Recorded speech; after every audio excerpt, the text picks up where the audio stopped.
Selamat pagi, Bapak Ibu Saudara-saudari terkasih yang tergabung dalam Gamaliel Morning Prayer. Pagi hari ini kita akan melanjutkan bacaan kita di Yosua pasalnya yang ke-19 ayat 1 sampai 51. Dipersilahkan. Yosua pasal 19. Undian yang kedua pun keluarlah bagi suku Simeon. Untuk suku Bani Simeon menurut kaum-kaum mereka, milik pusaka mereka ada di tengah-tengah milik pusaka Bani Yehuda.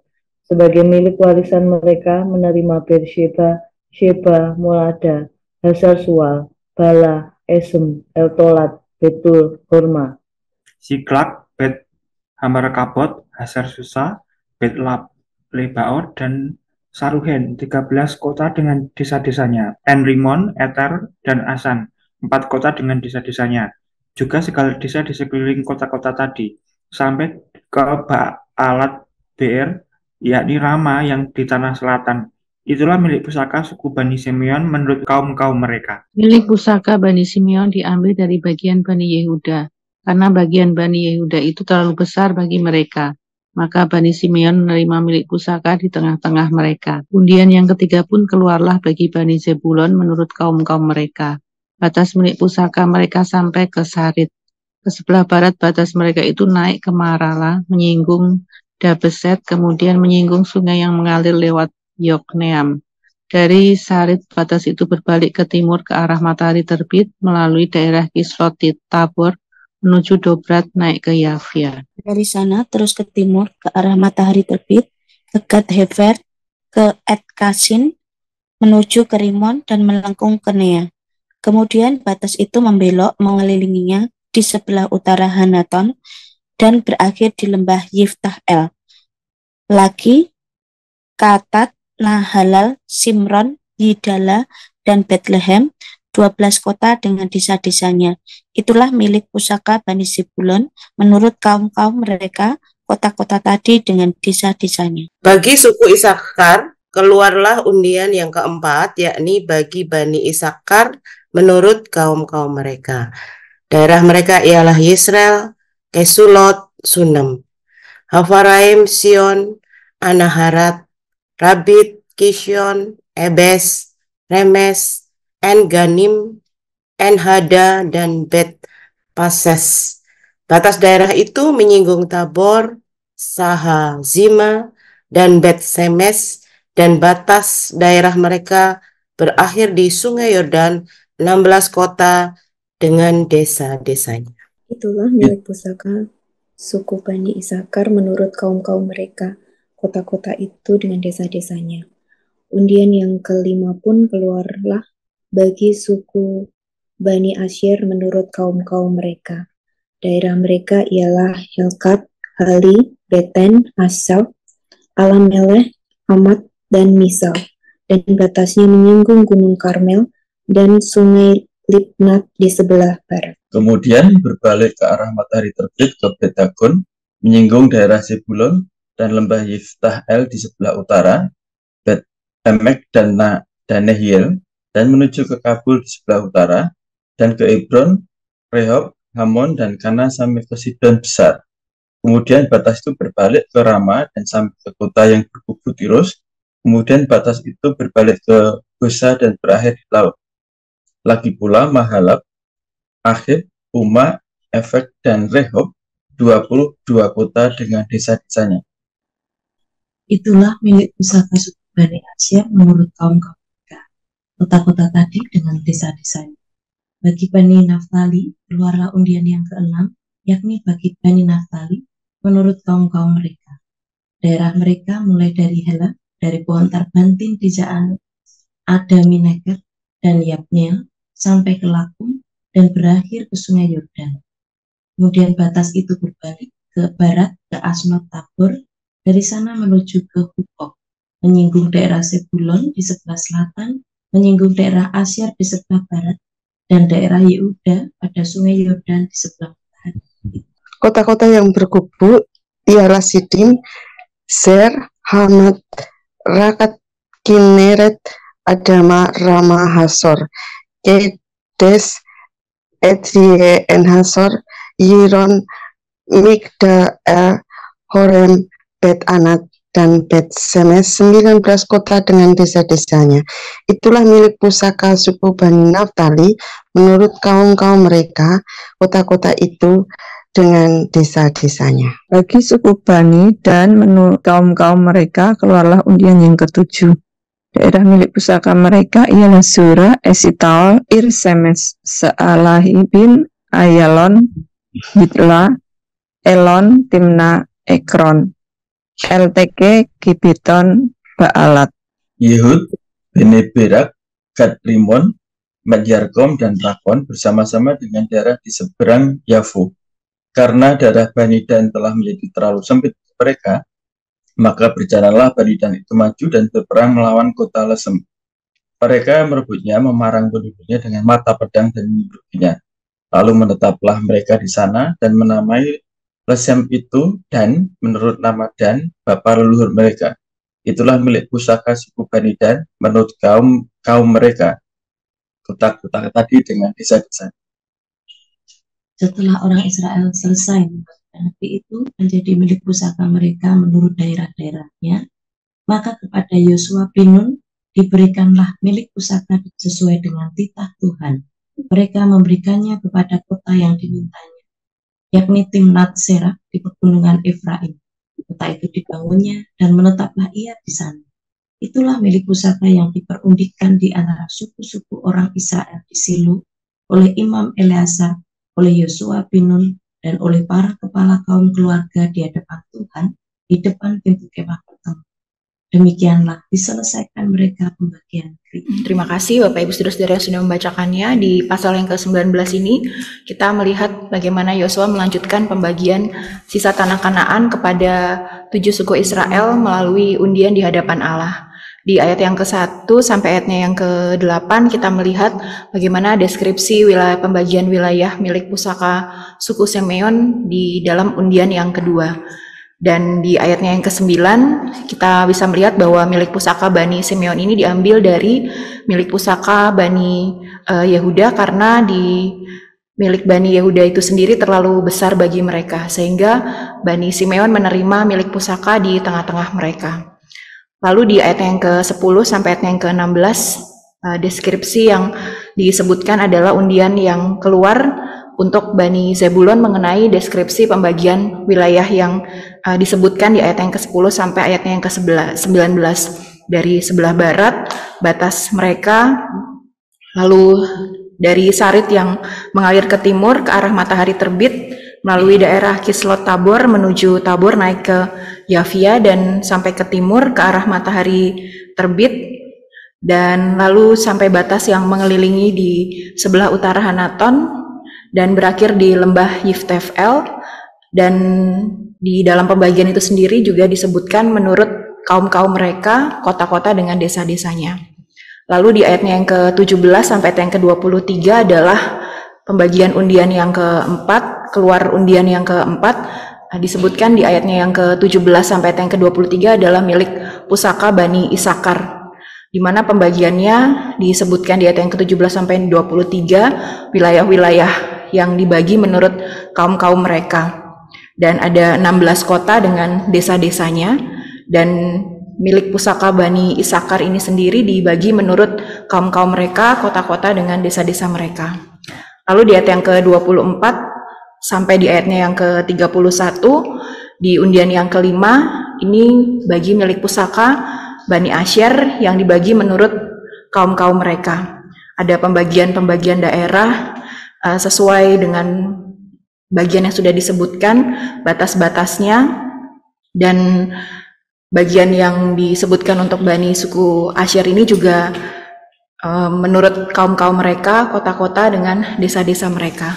Dan di ayatnya yang ke-32 sampai ayatnya yang ke-39, di sini keluar untuk undian yang ke-6, yaitu disebutkan bagi Bani Naftali yang dibagi menurut kaum-kaum mereka. Disebutkan daerah-daerah mereka di ayatnya yang ke-33, yaitu dari Helef, dari pohon Tarbantin di Zaanim, ada Minekep, Yapnil, sampai ke Lakum berakhir di sungai Yordan.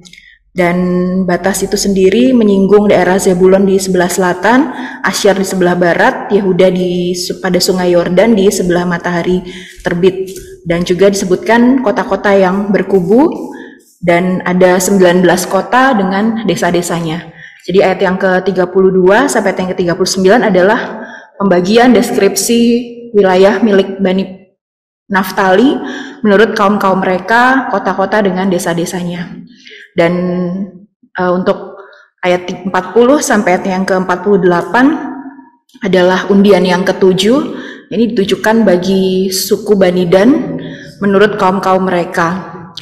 Di ayat yang ke-41 sampai ayat yang ke-48 ada daerah-daerah yang diperuntukkan bagi milik pusaka Bani Dan yang disebutkan, ada Yora, Esti Tawal, Irsemes, Salim, Ayalon, Yitla, Elon, Timna Eknor, Ekron, LTK, Gibeton, Baalat, Yehud, Beneberak, Batrimon, Meyarkom, dan Raman bersama-sama dengan daerah di seberang Yato. Dan di sini di ayat yang ke-47 sampai ayat yang ke-48, karena lokasi Bani Dan ini telah menjadi terlalu sempit, maka berjalan Bani Dan itu maju dan berperang melawan kota Lesem, dan mereka merebut daerah di sana, memarang penduduknya dengan mata pedang dan berhasil untuk mendudukinya. Dan mereka, suku Bani Dan, menetap di sana dan menamai Lesem itu Dan menurut nama Dan, bapa leluhur mereka. Jadi di ayat yang ke-47 adalah pembagian milik pusaka yang disebutkan oleh Bani Dan. Dan ayat yang ke-49 sampai ayat yang ke-51 di sini adalah pembagian setelah orang Israel selesai membagikan negeri itu menjadi milik pusaka menurut daerah-daerahnya, maka kepada Yosua bin Nun diberikan milik pusaka di tengah-tengah mereka. Jadi di bagian akhir ketika semua suku sudah mendapatkan bagiannya, ya Yosua yang menjadi pemimpin mereka untuk memasuki tanah Kanaan juga mendapat bagian sesuai dengan titah Tuhan. Yosua mendapatkan Timnat Serah di pegunungan Efraim dan Yosua menetap di sana. Pembagian ini sendiri di hadapan Tuhan, Yosua bersama dengan Imam Eleazar dan kepala kaum keluarga ya telah menyelesaikan pembagian tanah tersebut. Ya di sini peran Allah di dalam diri Yosua sangat jelas, dan sebagai pemimpin dia mengatur dengan bijak pembagian tanah yang harus mereka duduki. Dalam ayat yang ke-49 sampai yang ke-51 terlihat bagaimana kepemimpinan Yosua dalam pembagian milik pusaka. Dia mendapatkan milik pusakanya yang paling terakhir setelah suku-suku Israel. Dan dia mendapatkan di daerah Timnat Seram di pegunungan Efraim. Jadi Yosua mendapatkan bagiannya setelah selesai pada 7 suku Israel lain melalui undian. Dan Yosua, kita melihat kepemimpinan Yosua dalam pembagian ini, dia mengutamakan kepentingan yang lain, dia tidak mendahulukan kepentingannya dia sendiri.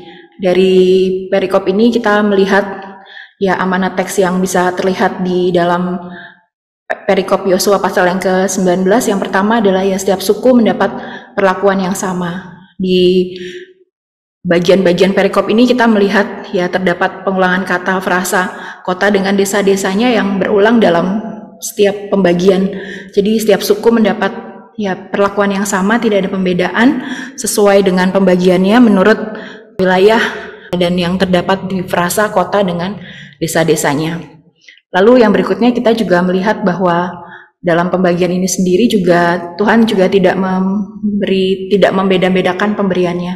Dia membagi rata, mendeskripsikan wilayahnya, semua suku mendapat bagian yang rata sesuai dengan kebutuhan masing-masing suku.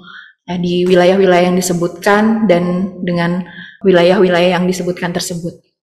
Dan di bagian ini juga kita melihat tentang bagaimana sebagai seorang pemimpin Yosua juga mengesampingkan haknya, dia bersabar menantikan bagiannya, dia sebagai pemimpin dia mengerjakan tugas yang diberikan oleh Allah untuk melakukan pembagian kepada suku Israel. Dan pada akhirnya di ayat yang ke-49 sampai 51 ya kepada Yosua bin Nun diberikan milik pusaka di tengah-tengah mereka sesuai dengan perintah Tuhan. Jadi ada waktu Tuhan yang diberikan kepada Yosua untuk mendapatkan bagiannya yang ditentukan dari Tuhan itu sendiri. Dan aplikasinya adalah sudahkah saya dan saudara menjadi pemimpin yang melayani, dan sudahkah saya dan saudara memperhatikan orang-orang yang dipimpin sehingga melakukan semua yang diperintahkan. Kiranya kita terus melakukan sesuai dengan ketetapan Tuhan, dengan perintah Tuhan, dan dengan prinsip-prinsip keadilan, dan mengerjakan semuanya dengan ketaatan. Amin. Mari kita pujikan Bapa, ku persembahkan tubuhku sebagai persembahan yang hidup, yang berkenan, supaya kita pun menjadi berkat buat setiap orang yang kita layani.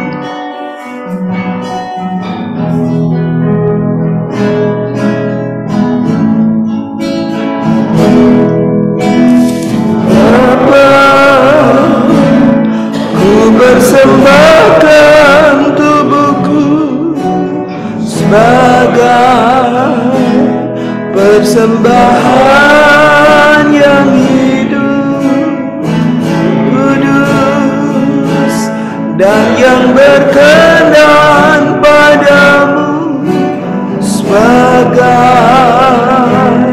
ibadah yang sejati. Katakan, Bapa, ku persembahkan. Bapa, ku persembahkan tubuhku sebagai persembahan yang hidup, kudus, dan yang berkenan padamu, sebagai ibadah yang sejati. Ku sembahkan, ku sembahkan Tuhan, ku sembahkan Tuhan, ku serahkan hidupku kepadamu untuk kemuliaan namamu. Ku sembahkan Tuhan,